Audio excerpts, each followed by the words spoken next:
and I'm here today to talk to you about indirect rates and specifically how they apply to cost reimbursable awards, specifically SBIR awards. So without further ado, let's get started. So before we get started, I think it's important to understand sort of the presenter's mindset. So I'm a 51-year-old man, and I've been doing this for 37 years. So if you do the math real quickly, the business started when I was 14 years old off the ping pong table in the basement. I was a middle schooler, and I came home from school one day, and Dad was home from work early, and he had announced to people that he announced to everybody at the dinner table that he had lost his job and was going to try to start his own accounting firm, and wasn't sure how he was going to put food on the table. So I said, hey, Dad, I really like to eat, so if there's anything I can do to help, please let me know. So when I was 14 years old, he taught me how to reconcile checking accounts, and by the time I was 16, I was preparing corporate tax returns, and by the time I was 18, I had about a $40,000 book of business of canteen trucks, pizza shops, hair salons, sort of you name it, anything to make a buck. What I didn't realize back then was that he was the corporate controller for the Honeywell Electro-Optics division, and Honeywell had lost a big government contract that day, and about 300 people lost their jobs. My dad became sort of a part-time controller CFO for 5 or 6 new companies that spawned that day.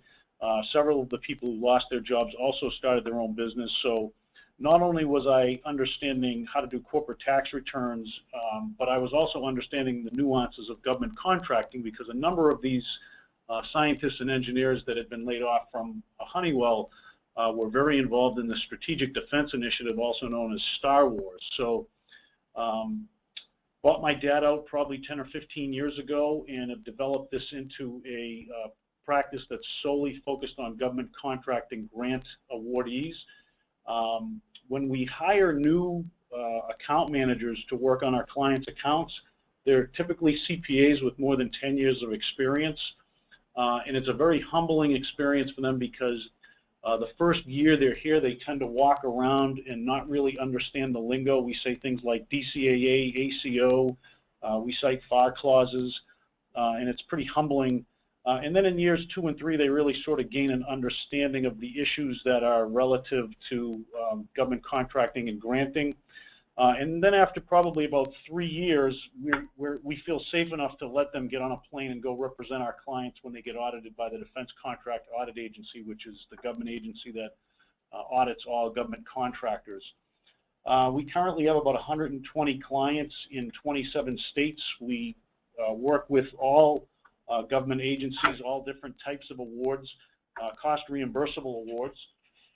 So they tend to be SBIR, STTR, R01, BARDA, ARPA-E, BAAs, sort of you name it.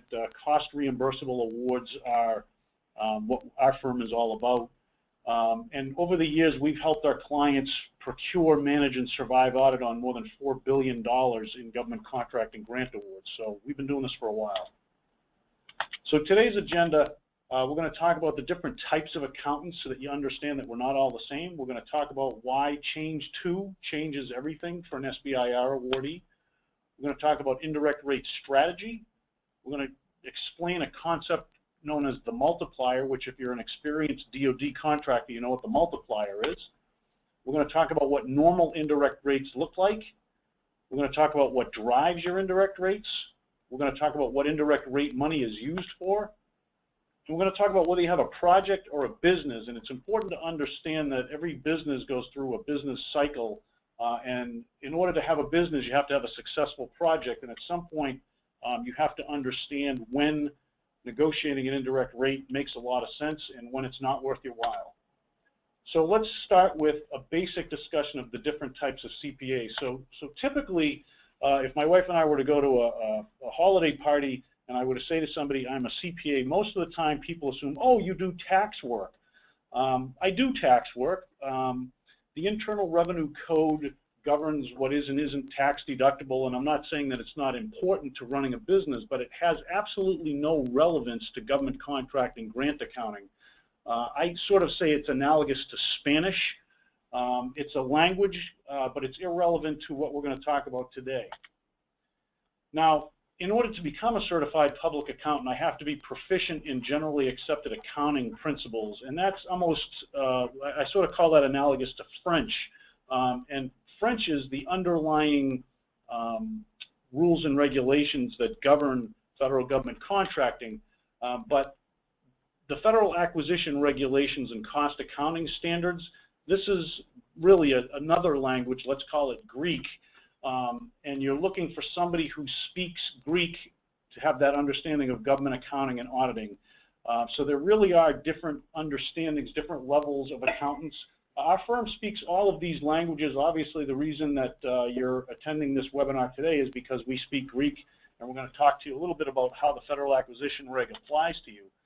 And specifically, we're going to talk about Federal Acquisition Reg, and this is the only time I'm going to do this to you today. It's Federal Acquisition Reg number 52.216-7, and that's known as the Allowable Cost and Payment Clause. And what that clause means is that you have a cost reimbursable award.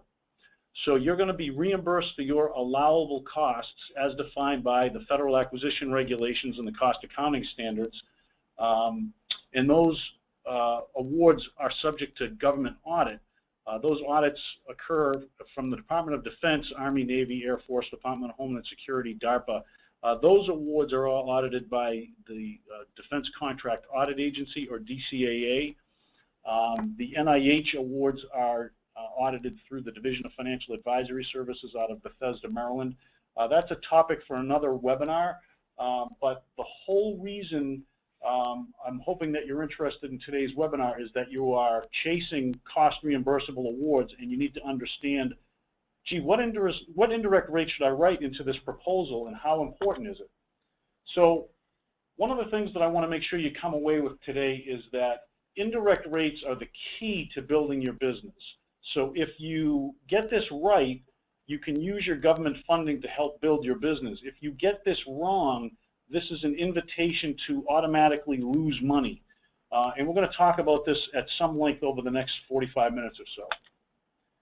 So this is a frequently asked question we get. I just came back from the National SBIR conference in Austin, Texas, where I gave a couple of presentations. I came back from a trip out in San Francisco a few weeks before that. So we get this question all the time. So we're in a business incubator and want to put as much money as possible into the scientific projects, so we didn't ask for fee, overhead, or fringe benefits. We intend to develop a commercial product, and the strategy seemed to work well for getting our project's initial funding. Will this decision affect future grants? So one of the first things that I want you to do is think about what your strategy is for using government funding. So are you using government funding to develop your business? Is this the type of funding that you can see yourself pursuing for several years? Or are you going to get one award and be done with it? Qualcomm, as an example, had one government award. They used it really to get the government's good housekeeping seal of approval on their technology. It wasn't a key component to financing the development of their business. Most of our clients are using government funding on an ongoing basis, and they use us to help them with the financial relationship that's an ongoing thing with the federal government. Now, once you get through the first thought process, which is how are you going to use government funding to develop your business, the second question that I really want you to think about hard is, are you bootstrapped or VC backed? And that's a really critical question, because if you look at the way the SBIR program works, there are two pools that you can apply for now. And we have clients who work in both pools. We work with clients who have VC backing. And the VC's mentality is very different from the bootstrap company. The VC looks at your technology company and says, hey, this is $1.5 million that I don't have to come up with. They look at it as free money, and they don't really care what the indirect rate is or the fact that you're losing money if you miss the indirect rate. What they look at is, hey, instead of coming up with $5 million, I only have to come up with $3.5 million. If you're bootstrapped and you get the indirect rates wrong, then you are guaranteed to lose money from a financial statement perspective, and more importantly from a cash flow perspective. And that's what we're going to talk a little bit more about today. So strategy questions I really just want you to have in the back of your mind, because everybody's business is a little bit different. So what do you use indirect rate money for? Indirect rate money, indirect rates give you the money to build your business infrastructure. It allows you to hire your key people. It gives you the money to build out your facilities and your processes, and allows you to work on your business. And I'm going to use this term a little bit during the webinar. Are you working in the business, or are you working on the business? And more specifically, I'm going to say, are you working in the project, or are you working on the business? So this in or on question is something that I want you to keep in the back of your mind, because if you don't have adequate indirect rate funding, you can't work on your business. You're forced to work in your project. So before we get too much further, and if you haven't attended our webinar on how to set up a compliant accounting system, I would strongly recommend you do so.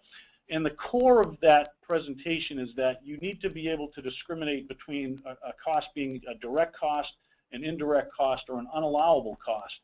So before we get too far into this webinar, I want to sort of do a little refresher by going through a couple of real quick thought processes. So if you incurred an expense that's not in the original proposal, would you think that that's okay to be a direct cost, an indirect cost, or an unallowable cost? Now, the reason I like to use this example first is because I run into people all the time who are sort of newbies to the program, and their mentality is, if I didn't propose it in the initial proposal, I can't charge it to the government, and nothing could be further from the truth.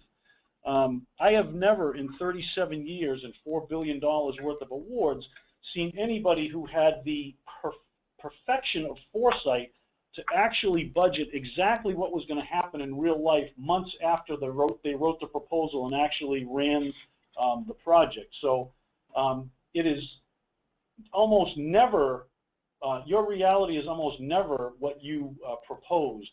Now, one of the other questions I get quite a lot is, do I have to ask the government for permission? And to be honest with you, if you have a significant change in the scope of the project, you should get the government's permission, but they've effectively created provisions to allow you to rebudget on your own without permission. In fact, if you have an NIH award, there are what's called SNAP provisions, and effectively, as long as you're rebudgeting less than 25% of the total award, you don't have to get the government's permission. So with $1 million award, you can rebudget $250,000 between categories however you see fit. So if in the proposal you said you were going to outsource a certain procedure to a subcontractor, and you decide to take that in-house, as long as it's less than the 25% of the total award, you don't need to get the government's permission.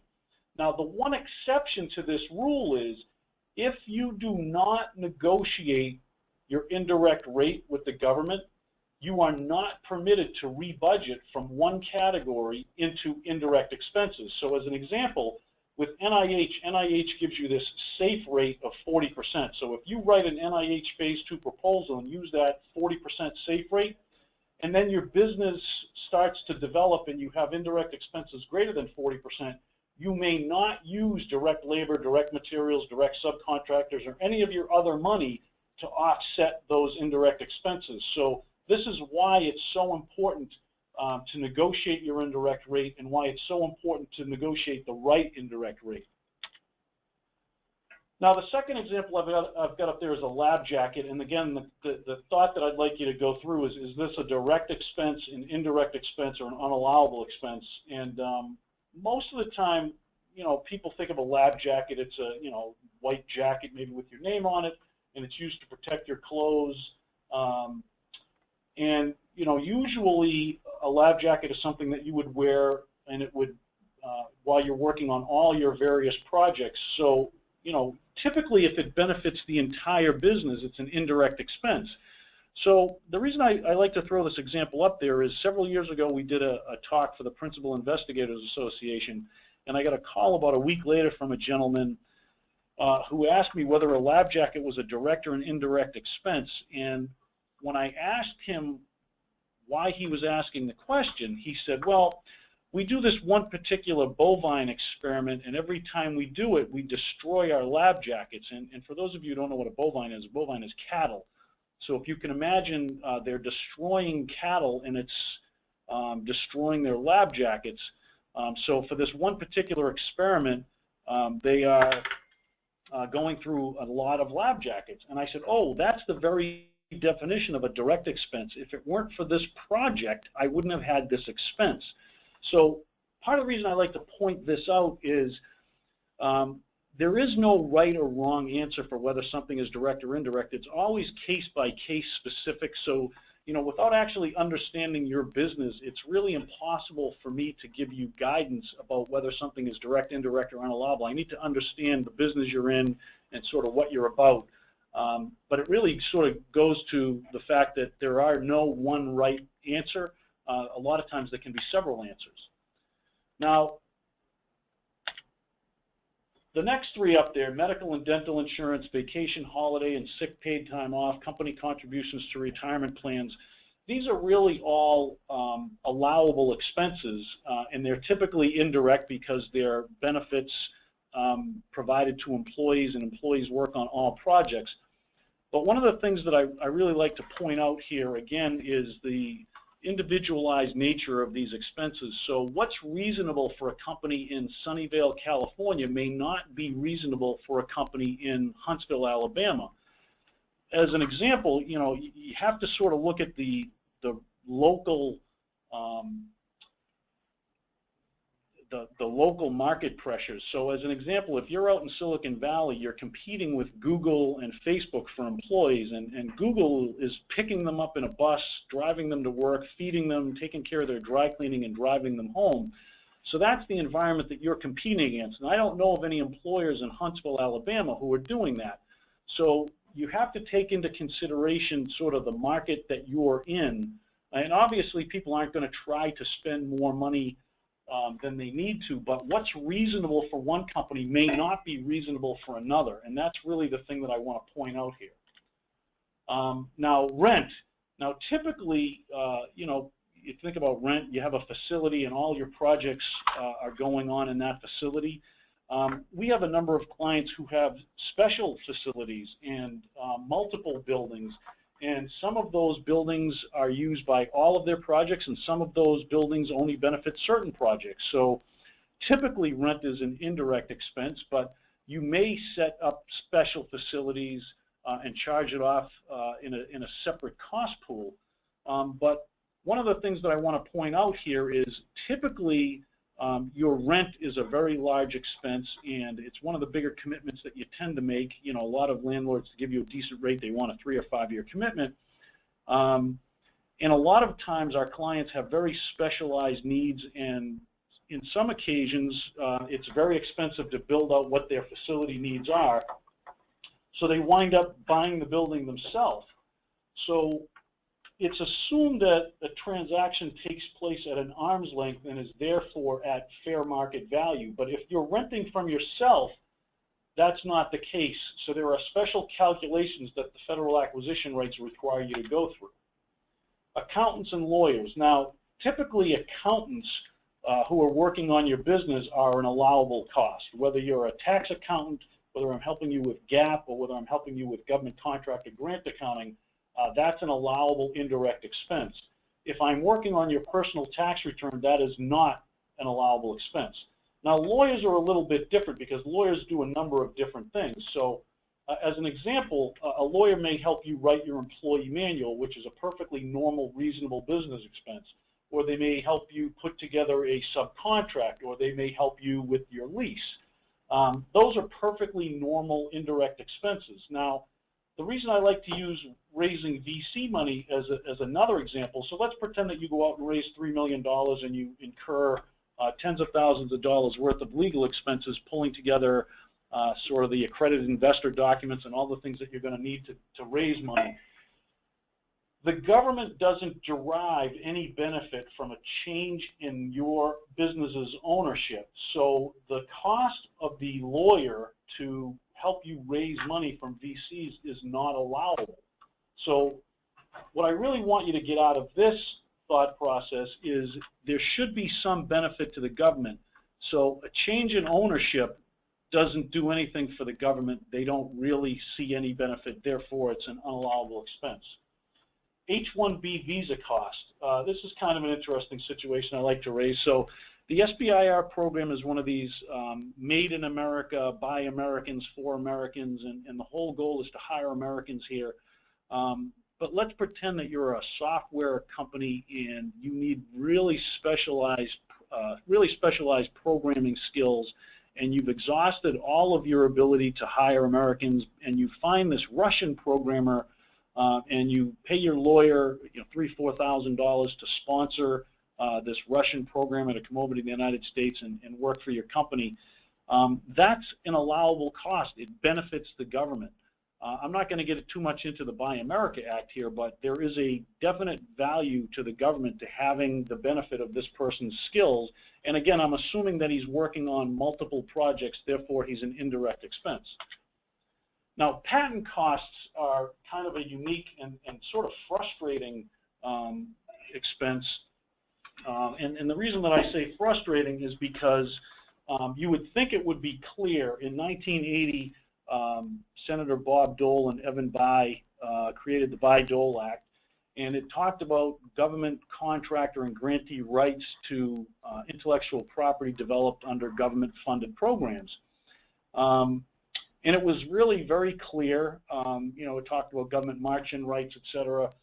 And really, there's an underlying theme here that the government wants commercial businesses to protect their intellectual property and develop businesses. If you actually read the allowable cost clause with regards to patent expenses, it will literally say if the patent is required in the contract, it's an allowable expense. Now, in 37 years, I've never read a contract that said you are required to patent your intellectual property. The Department of Defense has allowed patent costs if you can prove to them that it was required by the government contractor. So typically the way that we do this with the SBIR program is in the data rights. And effectively you're trying to convince a government auditor that these data rights are effectively requiring you to protect your intellectual property. One of the key points that I want to make here is that the National Institutes of Health look at patent costs as a commercialization expense, and they disallow them because they see that as a commercialization cost. So one of the key points that I want to make here is not only are you dealing with the federal acquisition regs and the cost accounting standard, but each government agency has the right to issue their own supplemental regs. So you're also coupling the overriding regulations with the Department of Defense supplemental regs, the NIH supplemental regs, Department of Energy supplemental regs, et cetera. So it can create another level of frustration and confusion.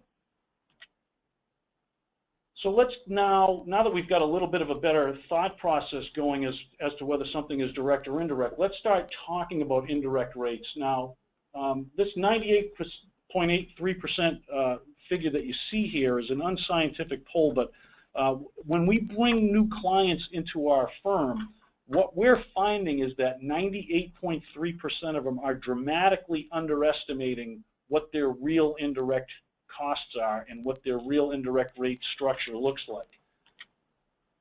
So I'm going to talk for the next few minutes about what most people do, and we call it working backwards. So what does working backwards mean? Well, if you think about the SBIR program, let's pretend that you're an NIH grantee and you're proposing on a Phase II, and you know that the total award is capped at $1.5 million. If you do some basic math and you understand that they will allow a 7% fee, if you divide 1.5 million by 1.07, you understand that they'll reimburse you for $1.4 million worth of costs, and you have the right to get about a $100,000 fee on that award. And what most companies do is they figure out, hey, I've got a subcontract that I need to take care of, I've got some materials I need to buy, I've got some employees that I need to pay, and they start looking at hard costs. And then what they effectively do is they plug this indirect cost number. So they work backwards.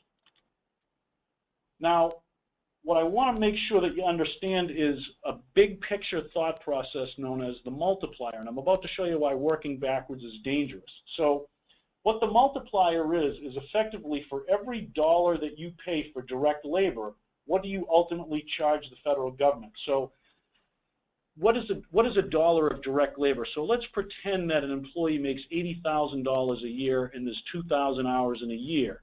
So every time that employee charges an hour of time, you're going to pay that employee $40.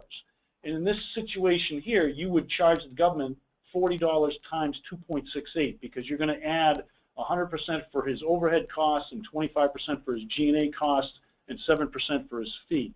So for every dollar you pay in labor, you charge the government $2.68. And this theory is known as the multiplier. Now, over the years, we've looked at our more established DoD contractors, and established means companies that do between sort of $1 million and $10 million a year in revenue, and they have their own facilities, and they kind of look like a business. They're not in an incubator, they're not subsidized, and what we do is we ask our clients a very simple question. Hey, when you propose that indirect rate to your customer, what kind of feedback did they give you? And no feedback implies that you're inexpensive. A normal business discussion about price would imply that you're in a normal pricing range. When your client does a lot of complaining about your price but buys from you anywhere, I would call you expensive. And if the company effectively doesn't get to do business with the government because they just find your price to be prohibitive, then obviously that's what we're talking about. So over the years and through billions of dollars worth of awards, this is what our established DoD contractors multipliers look like. Now, you see I've got a note here about White Plains. One of the things that I want to make sure you understand about the SBIR program, the SBIR STTR program is the least price-sensitive government program we see. I have clients with multipliers of 3.4 and 3.5 that get government funding from the SBIR program because their stuff is whiz-bang. I have a contractor who works on the Wright-Patterson Air Force Base out in Dayton, Ohio, and he told me when the sequestration went down, the director of the Wright-Patterson Air Force Base called all the contractors into a big conference room and basically said to them, hey, listen, guys, we've got some tough times ahead, and if you want to continue to do business with us, we're going to need the same quality of work or better at 30% cost, at a 30% cost reduction or better. And my client would tell me that ever since that meeting, they have not seen an award come out of the Wright-Patterson Air Force Base that was 1% higher than the low-cost bidder on any government funding project. That is a BAA that contractor is working under, a broad agency award. That is not the SBIR program. I have clients who do very high-end, sophisticated stuff. Their multiplier is 3.4, 3.5. I'm not encouraging you to be fat, bloated, and ineffective. It's going to tremendously hurt your ability to eventually commercialize, but what I am trying to make you aware of is this is historically what the government sees as sort of a normal range for a slightly more mature DoD-type SBIR contractor. Now, what we see is that NIH pools cost slightly differently. So with DoD, you might have an overhead and G&A rate. With NIH, you'll have probably a fringe and an F&A rate. And you'll notice that same pre-fee multiplier of 2.5, you'd have to have, instead of having a 100% overhead rate and a 25% G&A rate, you'd have to have effectively a 35% fringe benefit rate and an 85% F&A rate. Now, I'm not telling you that you should have a 35% fringe and an 85% F&A rate, but what we see as normal are fringe rates that range between 28 to 42%, and the 42% is, they tend to be your Kendall Square or Silicon Valley or Manhattan companies. You can typically get away with a fringe benefit rate that's lower if you're in a lower cost part of the country. Again, it's sort of what do I have to do to attract and retain my key employees. And we see F&A rates normally range between 55 and 70%. My partner Brian has negotiated F&A rates as high as 130, 140%. So there isn't one standard answer, but again, what I'm trying to explain to you is sort of what a normal range for sort of a company that's broken out of the incubator sort of looks like.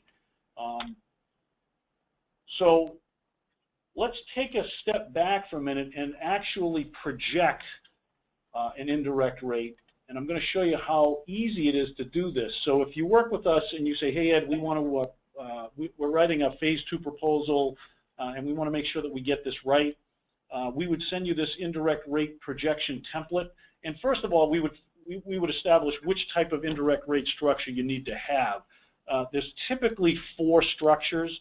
You could have an overhead rate, you can have an overhead and a G&A rate, you can have a fringe overhead and G&A rate, or you can have a fringe and a modified F&A rate. I don't want to get too deeply into the nuances of the different ways of structuring indirect rates because I think it's a little bit too complex for this sort of 101 level webinar, but obviously happy to have that conversation with you offline.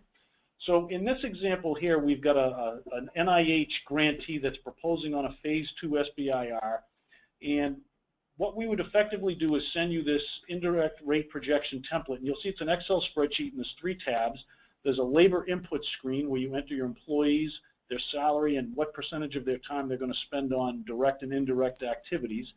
There's an other cost input screen, and you'll notice that all of the costs for the employees, including their payroll taxes, will come over. And then there's a section for you to put in their annual fringe benefit amounts or monthly fringe benefit amounts. There's a section for their annual or monthly indirect expenses. There's a section for their annual or monthly direct expenses, and then there's a section for unallowable expenses.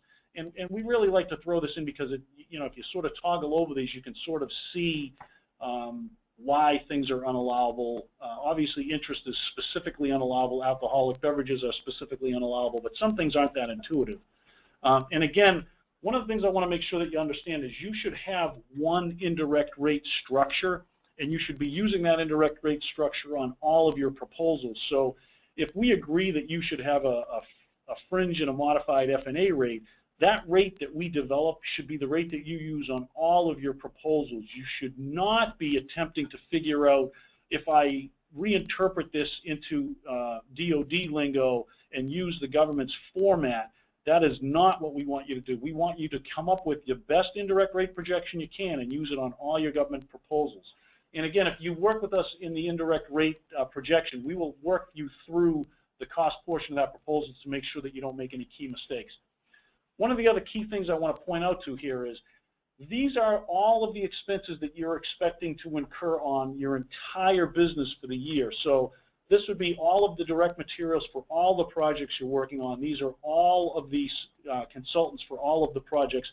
And then you'll notice that at the end of this, it will come up with an automatically generated indirect rate calculator. So in this example here, we've got Joe, Steve, Whitney, and Dave, and you can see their salaries. And what most newbies do is they'll charge all of their time to the project because they want to look as competitive as they can. And then they'll keep costs as low as possible. So in this example, we've got, you know, $400 worth of workers' comp insurance a year, $950 a month worth of health insurance. We've got some $5,000 a year for legal costs, a little bit of office supplies, computer supplies, $600 a month for telephone expenses, $2,500 a month for rent, $2,950 for your bookkeeper and accounting. You know, obviously all of your people are technical, so you're outsourcing your bookkeeping and accounting. You'll notice that all of the expenses for the year, so $7,000 a month times 12 months is $84,000. $84,000 plus $680 is $764. So because you've exceeded the $750,000 of grant revenue earned, you're going to have to hire an outside accounting firm to come in and do an OMBA 133 audit. So you're going to need to budget for that as well. And we get into the various types of audits and sort of what they cost and who pays for them in our audit webinar. So if you're unfamiliar with how audits work, I would encourage you to come to that webinar. But what I want you to notice here is the indirect rate that results is automatically fed into this schedule, and right now we've got a fringe rate of 10% and an F&A rate of 20%. And let's pretend for a minute that that $2,500 a month space that we thought we were going to get becomes unavailable, and we're forced to get a larger, more expensive space, my rate goes from 20 to 21%. Really, the point that I'm trying to make to you here is typically the other cost, despite the fact that you guys love your accountants and lawyers and landlord, this isn't what drives your indirect expenses. The way your employees, and specifically your expensive employees, charges their time is what really drives your indirect rates. So let's take a look at what's really going to happen here if you start thinking about this as a business instead of as a project. And that transformation is about to happen right now. So let's pretend that you're actually thinking about keeping your employees after the project ends. So you're going to have to offer them a fringe benefit package that will probably include vacation, holiday, and sick time. So I know there's 2,080 or 2,088 hours in a standard government year, but to make the math easy, let's pretend that there's 2,000. And let's pretend for another minute that we're going to give people 2 weeks of vacation, 10 holidays, and 5 sick days. And Massachusetts has a new law now, the 5 sick days are mandated. So 25 days a year, you're going to pay your employees not to show up for work. Now that sounds like you're a business owner to me. 25 days a year, 8 hours in a day, so that's 200 hours a year out of the 2,000 total, you're going to pay your employees not to show up to work.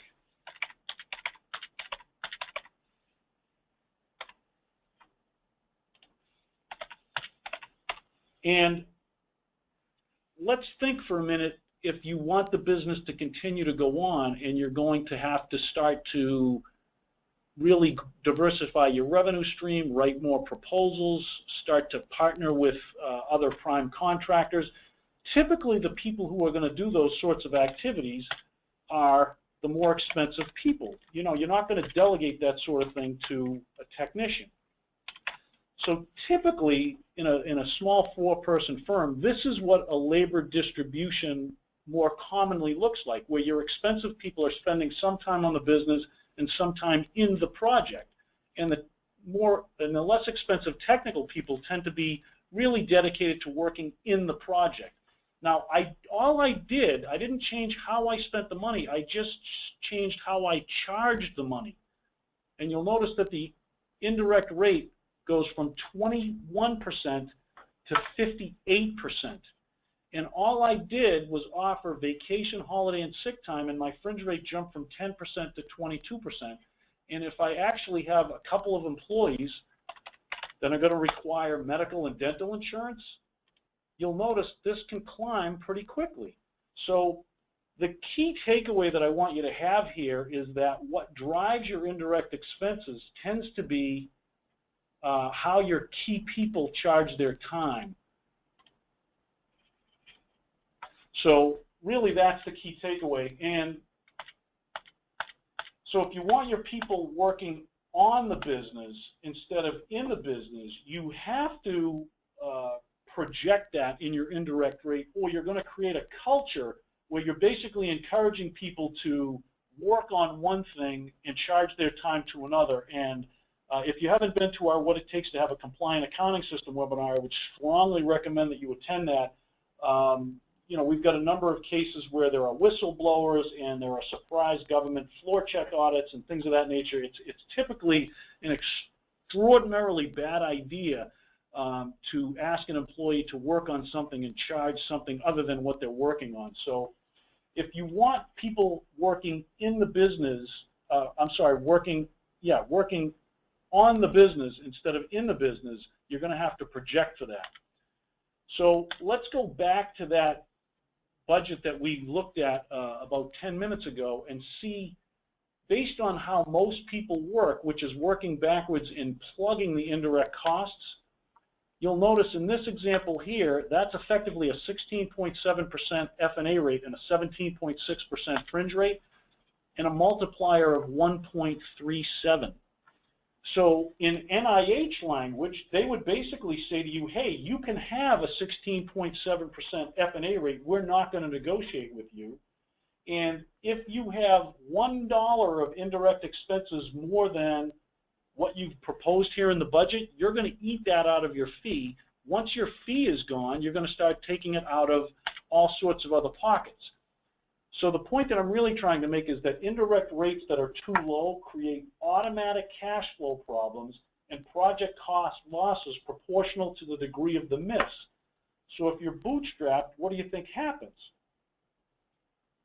You start missing payrolls, you stop paying yourself, you start borrowing money, you're continually diluting yourself, you've got a lot of credit card debt. If this sounds like you and you're not looking at the indirect rate that you're proposing in that project, I'm wondering if you're winning a project at the expense of putting the business out of business. So the government ultimately has this mentality of we'd like to use a contractor that's less risky than another. And just by changing the way you charge time, you may charge more of the total project, more of the total funding to indirect as opposed to direct. But which company is more likely to actually not go out of business and therefore be less risky? The government is not naive to this. So they really want to make sure that you continue to exist so that you can solve their problem. And they're not going to help you figure this out. It's your requirement to figure out how this works for yourself. One of the other key principles that I want to make sure you come away with, and we're almost done here, we're just getting ready to wrap up, but indirect rates are a cycle. It's not a static thing, it's a dynamic thing, and it's always changing. So for presentation purposes, I just want to kind of walk you through how this works. When you sit down with us, you may project that, hey, we should have a 100% overhead rate. And so that's what we put into the proposal. Before you get the award, the government comes out and does a pre-award audit, and they may say, hey, that 100's too high, we'll give you 95%. So you'll get an award with a 95% provisional or temporary indirect rate. You'll bill that on a monthly basis, so you'll do a dollar's worth of labor, you'll bill 95% for overhead, you'll continue to work. At the end of the year, you're required to do a true-up report, also known as an incurred cost submission or an indirect rate submission. And effectively what you have to do there is tell the government, hey, look, I understand this is a cost reimbursable award, and so here is a report that shows our actual costs incurred for the year. And if you're a DoD contractor, there's about 15, 16 schedules. If you're an NIH grantee, this is a 50 or 60 page proposal. So this isn't some lightweight report you're going to do. This incurred cost submission, if you're negotiating an indirect rate, has a 100% chance of being audited. Now, those audits will happen sometime between a year, typically between a year and 2 years after you submit them. This is due 6 months after your fiscal year ends. Now, if you proposed at 100% and you were awarded a 95% indirect rate and you billed every month at that 95% rate, and your incurred cost submission comes out and you've actually incurred a 90% indirect rate, the government wants their 5% overbilling back. So the very next bill you prepare to the government after you prepare your incurred cost submission has to give them that credit for the overbilling back. If you've overrun the rate, well, then you have the right to go back to the government customer and ask them for additional funding, but that may or may not be political suicide. So you really have to think about how you're going to, what we call, land the plane. So my goal is to make sure that your indirect rate would come out at 95.0000001%. Years later, the audit of that true-up report may come in and the government may say, hey, you know, we've gone through your incurred cost submission and the actual final audited rate is 88%, and therefore you've overbilled us again and we want our money back. So until these audits are done, you still have risk. So your guy may or may not know what he's doing. You will never know that until the government finalizes all those audits and closes out those awards.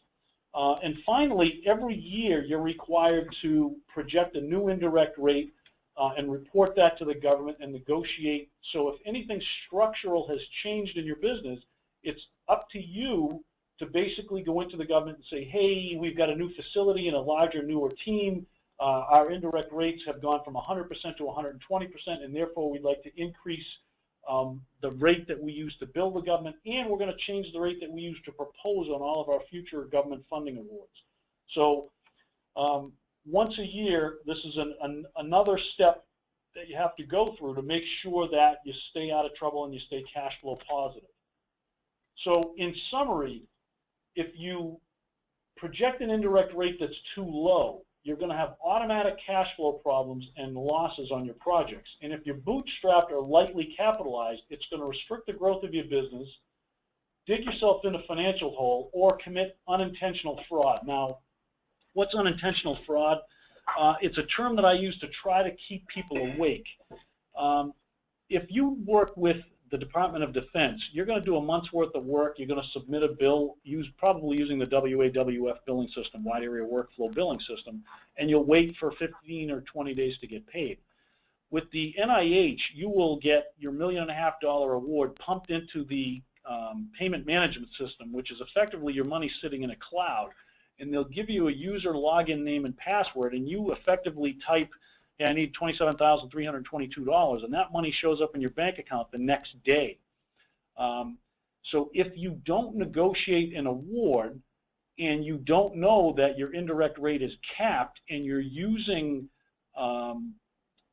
that government money that's restricted to direct expenses on indirect expenses, you could effectively be unintentionally committing fraud. And obviously, if you miss too high, you could lose the award. But we see that about 1 every 120 events. You know, we've had very few clients that we think their indirect rates prohibit them from working with the government. Now, indirect rates that are too high can prohibit them from actually implementing their commercialization strategy. And again, I'm not saying you should be a fat cat and run a loose ship. What I am trying to do is make you aware of what the government sees as reasonable and unreasonable indirect ranges. In summary, if you do this properly, cost reimbursable type work can be used to build your business. So at this point, what I'm going to do is I'm going to stop talking and I'm going to go out to my attendees and I'm going to see if anybody has any questions and they want to raise their hand. I will unmute them and we will see if we can get a couple of questions in here before we break. So if anybody has a question, please go into your GoToWebinar and raise your hand.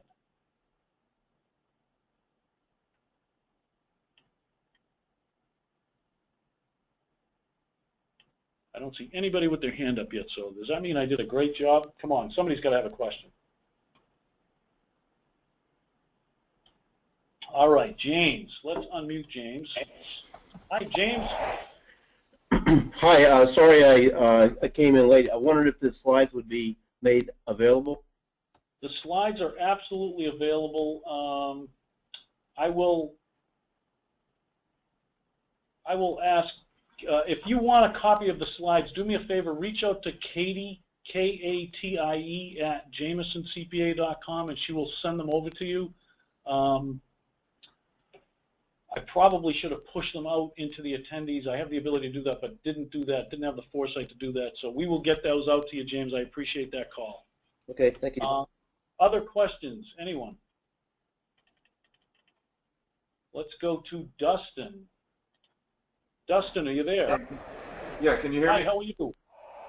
I'm doing well. I really appreciate you taking the time to do this. Sure. Just to give you a little bit of a background, I work for a small, we have 4 people full-time, about 4 people part-time. We've done 5 Phase I SBIRs now. We're just starting our first Phase II. Okay, and, congratulations. Thank you. And our overhead rate right now, our multiplier is about 1.3, so we're a little bit below a lot of the average ranges you've been saying, so that's kind of making me question if we may be leaving something on the table, or we kind of worked backwards like you said, but anyway, we can talk about that later. My question is, you know that in Phase I and Phase II SBIRs, commercialization is a pretty big consideration. Have you ever seen people include direct hours for commercialization efforts, or does everyone always use indirect hours for someone to do the commercialization work on SBIRs? It's almost always indirect. Okay. Yeah. I mean, so developing the business is really part of what indirect money is used for, and you know, I don't know, without understanding your specific situation, whether the 1.3 multiplier that you're using is adequate or inadequate, or if it's restricting the growth of the business. You know, if you're having cash flow problems, I can almost guarantee that that's something that I would look at. But without knowing more about you specifically, you know, in a public setting, it'd be too hard for me to guess. So happy to talk to you after, you know, we get offline. Okay, thanks. All right. Let's see if we can take one more. Let's see if anybody's got their hands up.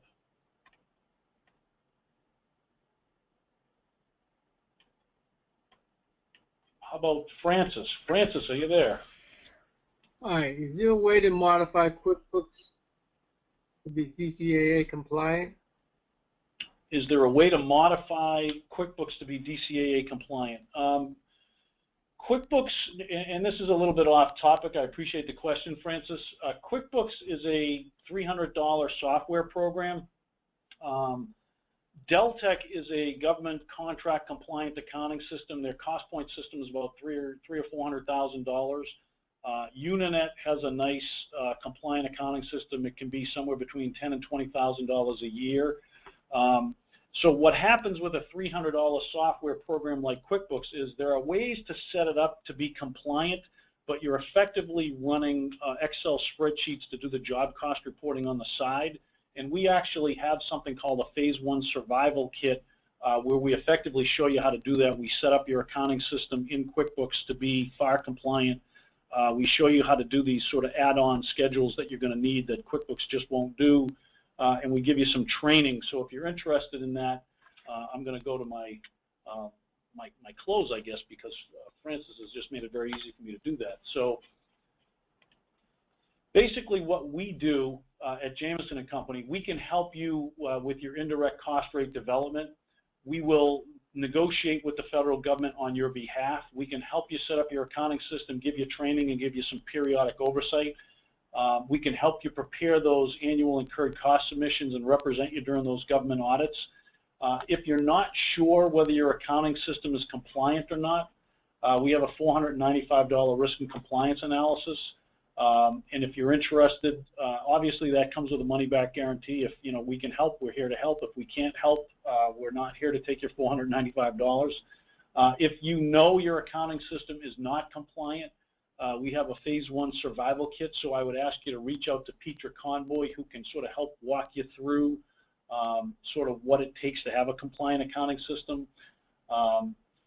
If you have any questions, please feel free to reach out to us. Petra's number is on the screen enclosed, and if you want copies of the slide, you can either reach out to Katie at jamisoncpa.com or to Petra.